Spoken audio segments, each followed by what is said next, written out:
Uno, John Kiriakou, exagente de la C1A, reveló en una entrevista con ABC News su participación en la captura de Abu Zubaydah, acusado de ser el principal asesor de Osama Bin Laden, líder de Al-Qaeda, así como las torturas practicadas por la CIA en sus sitios negros secretos. Obviamente, esto tuvo un enorme impacto en su carrera y fue expulsado de la CIA y condenado en los años siguientes, siendo el único estadounidense arrestado y condenado por haber revelado la identidad de un agente encubierto hasta hoy. No entraremos en ese tema, no es nuestro enfoque. Lo que importa es lo que él comenta sobre los bastidores de las reuniones de preparación para la guerra en Irak y también sobre la situación en Medio Oriente. Hoy, sus revelaciones en un podcast allá en Estados Unidos nos dan una visión muy importante del contexto geopolítico de lo que está sucediendo ahora en Medio Oriente. Pero antes de eso, no olvides suscribirte al canal y compartir el video con todos los que conozcas. Para ayudar al canal Geopolítica Mundial a seguir creciendo, tu apoyo es muy importante. Mi nombre es Geopolítica Mundial y este es el canal Geopolítica Mundial.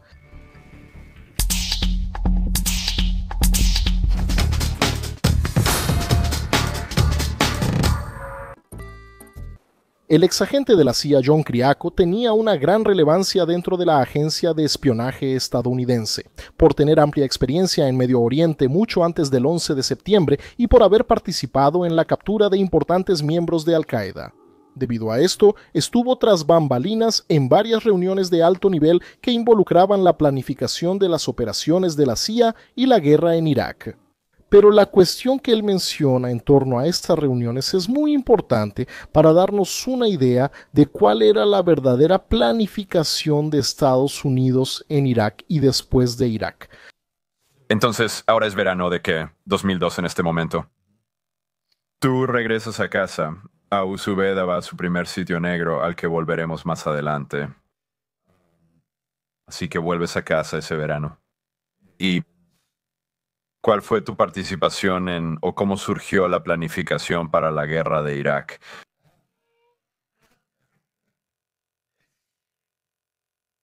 Entonces, en el Centro contra el Terrorismo, todos estaban muy emocionados por Abu Zubaydah. Me fui a casa, fue muy gracioso. Mi primer día de regreso en la oficina. Tecleo la combinación para entrar a la bóveda, abro la puerta y entro. ¿Qué es la bóveda? Cada oficina en la CIA es como una bóveda de banco. Está bien. Necesitas varias combinaciones para entrar porque todas son áreas seguras, así que pongo la mía para ingresar. Entro y un par de los muchachos me ven y uno de ellos hace esto.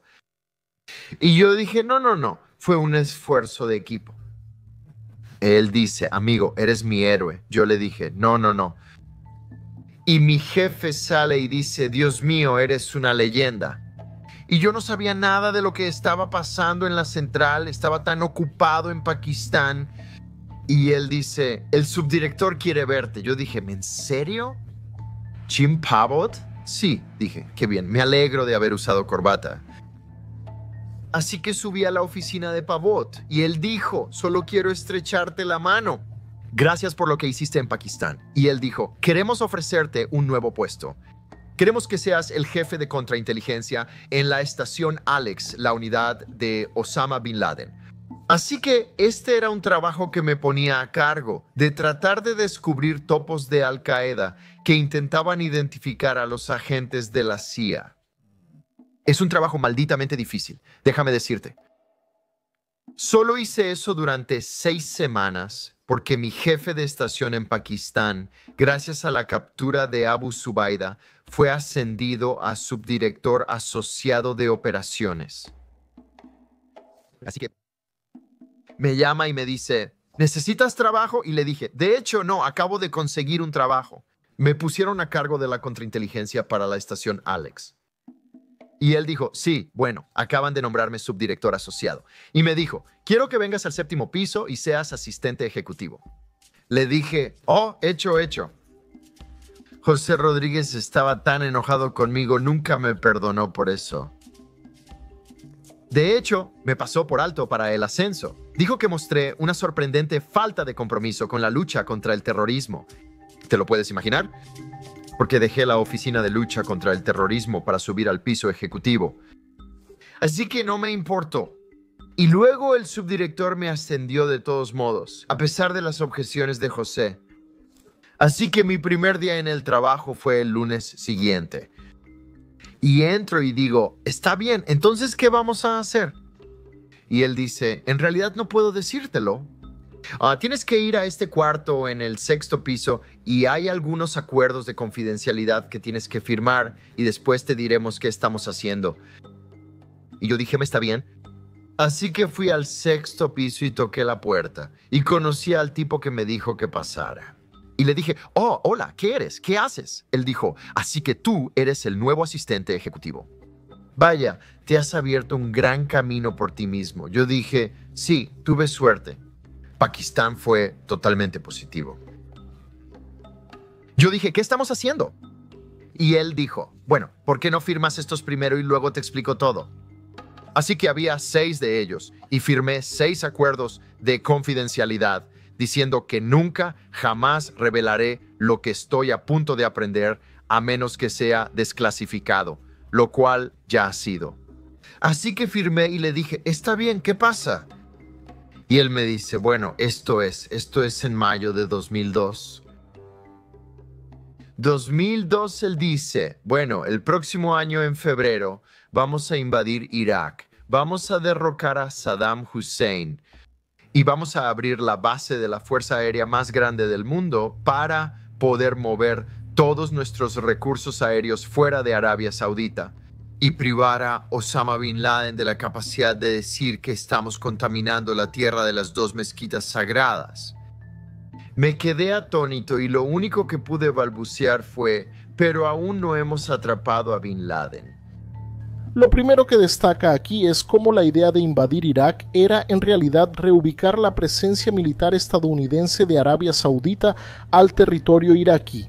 En parte porque sería una forma de aliviar las tensiones con la comunidad islámica y también la imagen de ocupación extranjera en Arabia Saudita, donde se encuentran las áreas sagradas para el Islam. Por ejemplo, la Meca. Said, amigo, la decisión ya está tomada y las líneas de batalla ya están trazadas, dijo. Dijo que la CIA, el Departamento de Estado y el Estado Mayor Conjunto están en contra de esto.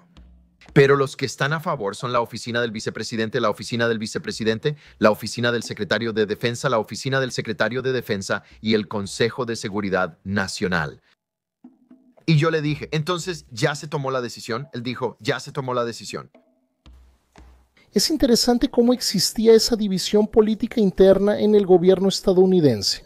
Los militares, la CIA y el Departamento de Estado, que aquí en Brasil sería el equivalente a nuestro Ministerio de Relaciones Exteriores, se oponían al ataque a Irak.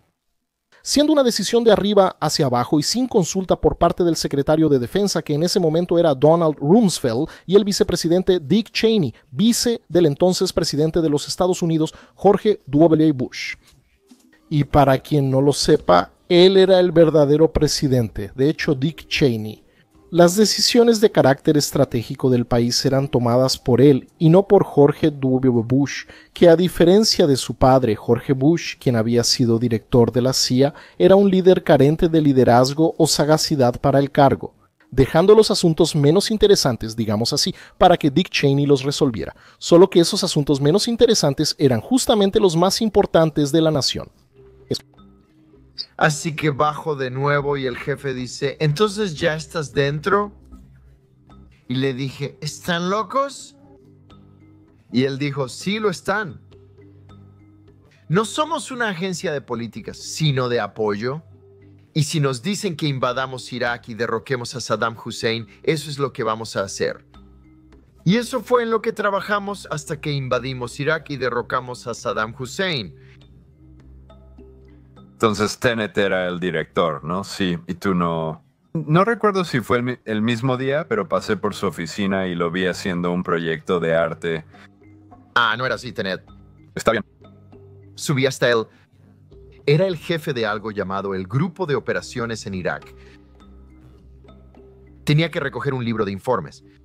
Había una reunión de directores. La reunión de directores es una reunión de políticas presidida por el vicepresidente.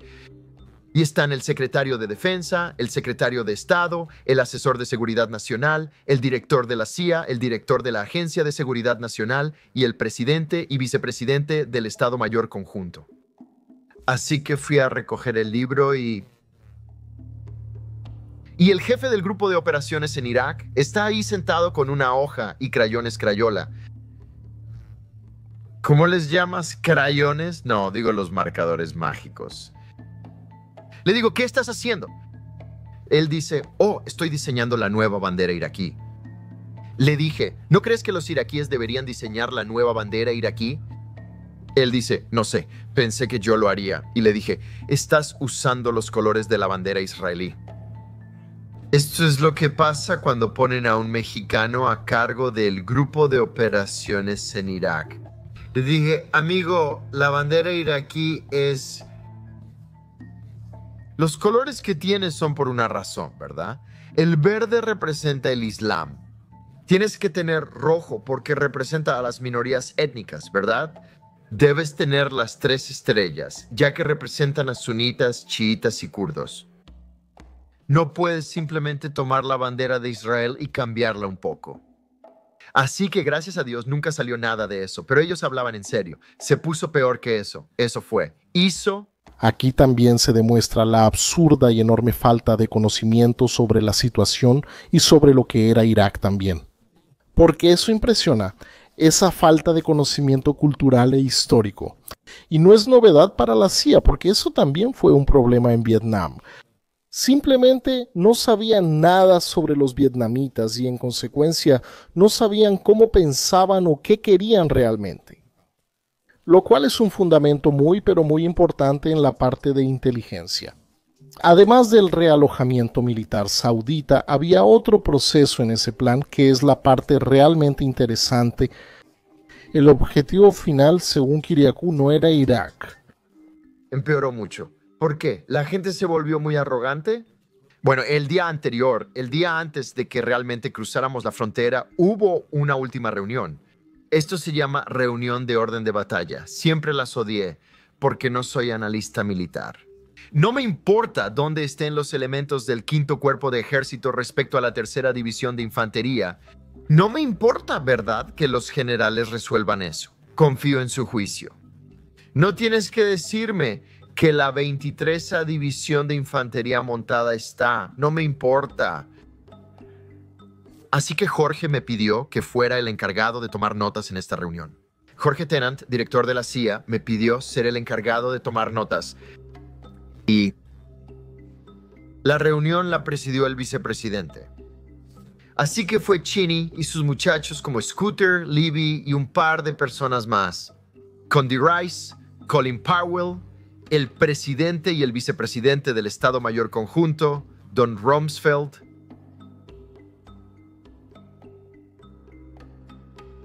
el subdirector de Condi. Hadley, Steve Hadley. No recordaba su primer nombre, pero él estaba ahí. Y luego el general, se me olvida su nombre. Era el comandante de Comando Central de los Estados Unidos en ese momento. Había reemplazado, ya sabes, a Schwarzkopf y Hoare y todas esas otras personas que vinieron después de Schwarzkopf. General, ¿era Taylor? ¿Quizá Taylor? Ya no puedo recordar. Cheney inicia la reunión. General, ¿podría darnos el orden de batalla? Yo estoy como... Así que estoy sentado. Jorge está en la cabecera de la mesa de la sala de conferencias y todos los demás están en una pantalla de televisión, ¿verdad? Y el micrófono de Jorge está justo frente a él. Y él solo está sentado así. Y yo estoy sentado directamente detrás de su hombro derecho, tomando notas. Estamos sentados ahí, y ellos son como el 5º ejército. El cuerpo está aquí y la 23A Infantería en esta posición. Y van a moverse al norte, y este va a moverse al oeste, y este va a venir al sur, y bla, bla, bla, bla, bla. Y lo estoy escribiendo todo.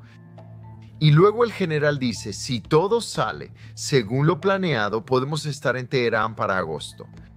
Jorge está sentado ahí, y luego se inclina hacia adelante y apaga su micrófono. Y él dice, ¿dijo Bagdad o dijo Teherán? Y yo dije, ¿dijo Teherán? Y Jorge dice, ¿esta gente ha perdido la cabeza? Y luego vuelve a encender el micrófono y solo se sienta. Así que estoy tomando todas las notas. Uno de estos idiotas del Consejo de Seguridad Nacional dijo, al cruzar la frontera nos lanzarán flores. Y lo anoté. La reunión termina y vuelvo con el subdirector, quien me pregunta cómo me fue. Y le dije, ¿sabías que íbamos a invadir Irán? Y él dice, uy, ¿todavía están hablando de eso? Y yo le digo, sí, dijeron que podríamos estar en Irán para agosto. Y él dice, escucha, no vamos a invadir Irán.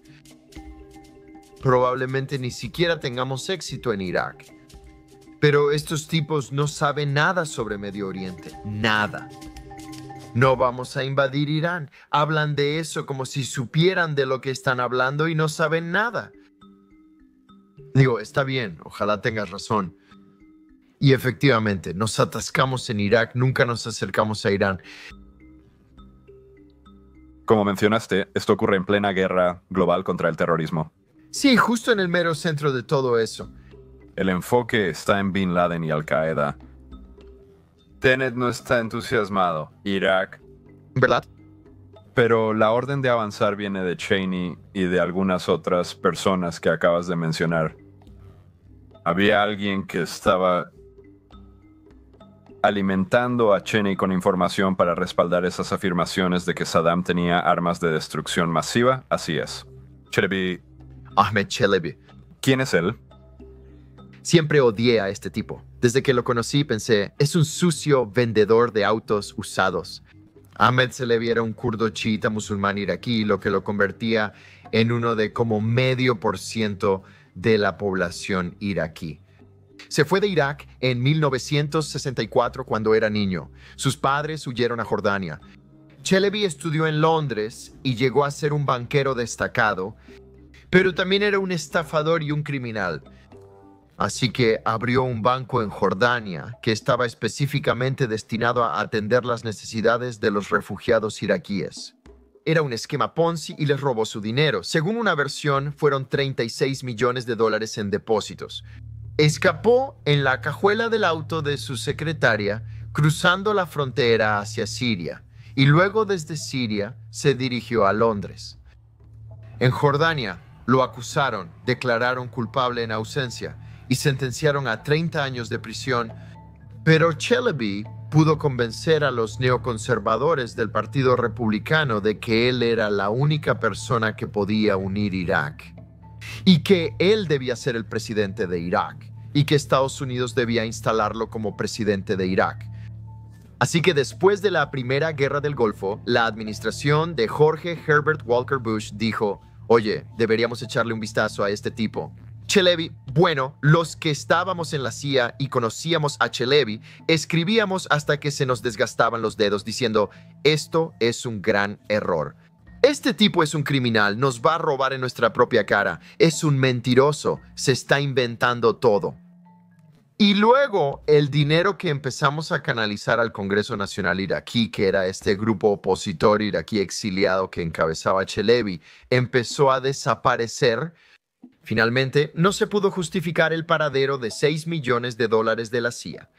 La CIA emitió algo llamado una notificación de quema contra Chelebi, prohibiendo a cualquier agente de la CIA en cualquier parte del mundo tener contacto con Chelebi. Estás quemado, se acabó para ti. Bueno, lo que hizo Chelebi fue aumentó el nivel de sus relaciones con el Partido Republicano, diciendo, si esos izquierdistas como Jorge Herbert Walker Bush no me aceptan, tal vez los Dick Cheneys del mundo sí lo harán.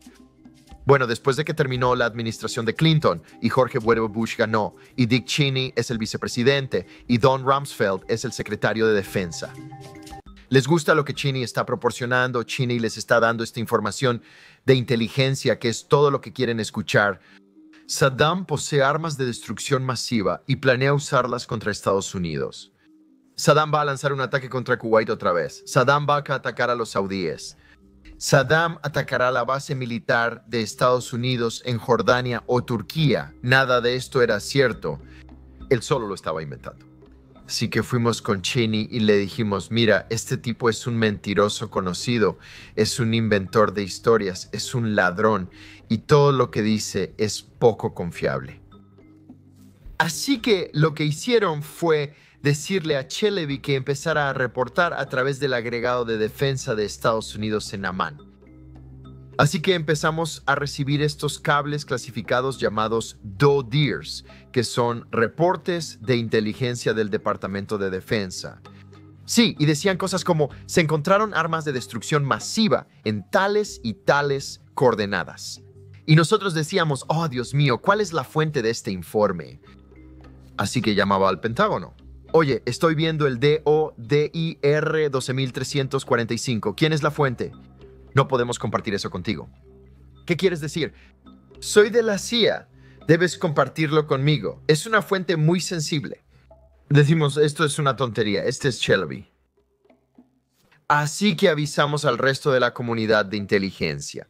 No pueden hacer caso a ninguno de estos DODIRs. Todo es inventado. Pero esa era la información que el Pentágono usaba para justificar el ataque en Irak. Todo era falsificado. Ahora, para hacer las cosas más difíciles. Esto es muy importante porque muestra que Irak, en la percepción de Washington, era solo un puente de acceso para una invasión mucho mayor, para un objetivo mayor. La de Irán, que sería entonces de hecho mucho más difícil de tomar, justamente porque era más grande y más fuerte militarmente. La idea mesiánica de que los iraquíes iban a celebrar la caída de Saddam Hussein, recibiendo a los estadounidenses como héroes, demuestra esa total miopía que los estadounidenses tenían de la realidad y de sí mismos. Ellos, genuinamente, no solo creían que Irak sería un paseo en el parque, sino también que serían vistos como héroes libertadores. Y todo eso de forma muy fácil y rápida, y que en menos de un año ya estarían marchando en la capital de Irán, que es Teherán. Parte de esa ilusión fue porque en los años 90 Estados Unidos entró en guerras patéticamente fáciles de ganar, con excepción, claro, de las operaciones en Somalia, pero ellos evitan hablar de eso al máximo. Después de la crisis moral de Vietnam, los estadounidenses pasaron las décadas de los 70 y 80 reinventándose militarmente. El riesgo de un colapso de su estructura militar ante una supuestamente hiperpoderosa Unión Soviética, que después se descubrió que no era tan poderosa, era considerado algo real e inmediato.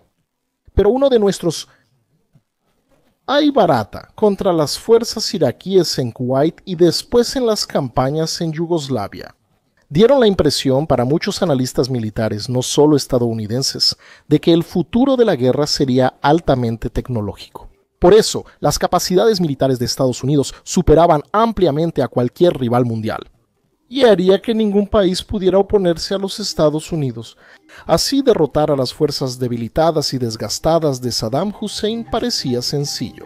Después de todo, lo que los iraquíes tenían en 2003 era solo una sombra del poderoso ejército iraquí de principios de los años 90, que, además de haber sido pulverizado una década antes en Kuwait, ahora todavía sufrían 10 años de sanciones y embargos severos que devastaron la infraestructura iraquí.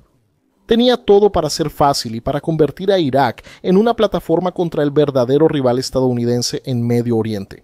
El problema es que derribar a las fuerzas regulares del gobierno iraquí hasta fue fácil, siendo un objetivo alcanzado en 2 meses. Pero lidiar con los remanentes iraquíes sunitas y con las milicias chiitas abastecidas y entrenadas por Irán fue una pesadilla. Irak no era un puente que se pudiera construir en menos de un año, sino un lamazo que le costó y atascó a Estados Unidos por más de 10 años, que al final, en ese conflicto indirecto con Irak, los estadounidenses terminaron derrotados. La guerra entre Irán y Estados Unidos nunca llegó realmente de la forma que se imaginaba directamente, pero indirectamente Irán infligió derrotas militares y políticas importantes a los estadounidenses. Las señales de que esto sería un desastre, sin embargo, ya habían sido ignoradas por Washington desde mucho antes de la guerra. Todavía en 2002, cuando se llevó a cabo el ejercicio Millennium Challenge de 2002, que fue una simulación militar, la simulación militar más ambiciosa y costosa de la historia estadounidense hasta ese momento. Esa simulación puso a los militares estadounidenses como el equipo azul, con capacidades proyectadas para 5 años en el futuro de esa época, contra un adversario potencial, sin nombre, siendo el equipo rojo. con el resultado previsto para informar futuras decisiones estratégicas y de adquisición. La controversia sobre el ejercicio surgió de inmediato. También cuando la fuerza de oposición, ese equipo rojo que supuestamente representaba a Irán, se enteró de que los resultados estaban guionizados, para asegurar que las fuerzas estadounidenses ganarían siempre. ¿Eso no le quita sentido a la simulación? Escribiendo en septiembre de 2002, el columnista del New York Times, Nicholas Kristof, advirtió que eso debería habernos enseñado una lección clara relacionada con Irak. La arrogancia mata. ¿Y por qué dijo eso? El líder de la fuerza de oposición, el equipo rojo que representaría a Irán, fue el general retirado de 3 estrellas del cuerpo de Marines, Paul Van Ripper. Desarrollado en 2 años y con un costo de $250 millones crecería. Para incluir este ejercicio, 13.500 miembros del servicio participaron en 17 sitios de simulación y 9 sitios de entrenamiento con fuerzas reales. Fue promovido por oficiales del Pentágono como una demostración de tecnologías de vanguardia. Su objetivo era dar a los comandantes conocimiento total del campo de batalla para ejecutar operaciones rápidas y decisivas contra futuros adversarios. Más específicamente, de nuevo, los iraníes. Sin embargo, las fuerzas rojas, bajo el mando del general Van Ripper, hundieron fácilmente un grupo de portaaviones en la simulación, aunque representaban a un país con menos recursos del Medio Oriente, y eso solo en los 2 primeros días. Además, adoptó una estrategia asimétrica. Él usó métodos antiguos para escapar de la sofisticada red de vigilancia electrónica de sus oponentes, utilizando mensajeros virtuales en motocicleta para transmitir órdenes instantáneas a las tropas de la línea del frente. Señales luminosas de la Segunda Guerra Mundial, para lanzar aviones sin comunicación por radio y embarcaciones de pesca como plataformas de lanzamiento para misiles antibuque que superaban a las propias plataformas.